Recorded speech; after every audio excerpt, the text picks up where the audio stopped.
जय श्री राम। हमारे देश में प्रभु श्री राम का मंदिर बनकर तैयार हो गया है और अब हमारे देश में 22 जनवरी को हमारे राम मंदिर का उद्घाटन होगा और जिस दिन से प्रत्येक देश की जनता को, प्रत्येक देश के नागरिक को, हिंदू समाज के प्रत्येक व्यक्ति को यह मंदिर दर्शन के लिए खुल जाएगा। परंतु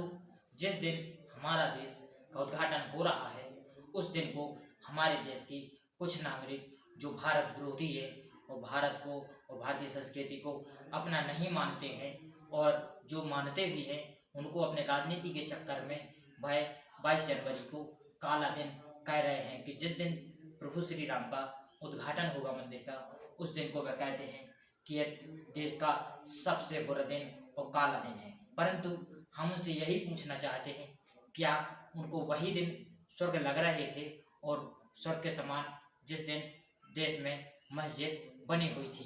कि जिस राम जन्मभूमि पर बाबरी मस्जिद का निर्माण हुआ था और खड़ी थी सीना ताड़े, तो उस समय हमारे देश के नागरिकों को वह स्वर्ग की तरह महसूस हो रहे थे वह दिन। और जब मुगलों का देश में अत्याचार चल रहा था तब भी हमारे देश के नागरिकों को बहुत प्रशंसा हो रही थी कि बहुत अच्छा हो रहा है। तो फिर वही लोग हमारे इसके दिन को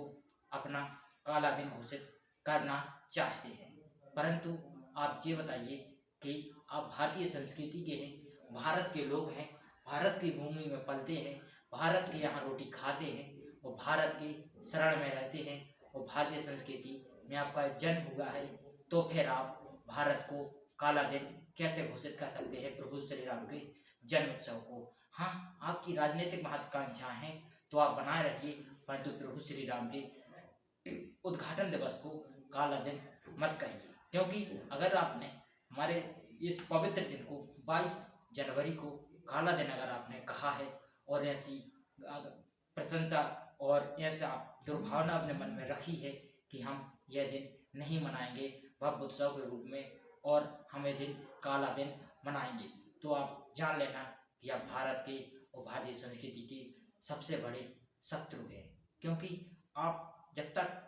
अपने इस संस्कृति का मूल नहीं समझेंगे तब तक आपको विश्व में और भारत में कोई नहीं बरका सकता है। और आप तो उसी में प्रसन्न थे क्या कि जब देश में बाबरी मस्जिद खड़ी हुई थी तो आपको वह दिन स्वर्ग की तरह महसूस हो रहे थे और आपका उस दिन से नर्क महसूस होने लगा है जिस दिन से देश में बाबरी मस्जिद का ढांचा धरती में समा गया है। अब तो समय आ गया है कि प्रत्येक जहाँ जहाँ भी ये सभी समस्याएं होंगी, चाहे वह जो भी, चाहे कृष्ण भूमि हो, राम भूमि हो, कोई भी हो, अब सभी जगह शांति का प्रतीक होगा और सनातन की स्थापना होगी और भारतीय संस्कृति को जो मानेगा वही देश में रहेगा, उसी देश का निवासी होगा। क्योंकि जो भारत से और भारतीय संस्कृति से प्रेम नहीं कर सकता तो वह भारत का मित्र तो और भारत का निवासी तो हो नहीं सकता, वह भारत का और भारतीय संस्कृति का शत्रु होगा। जय श्री राम।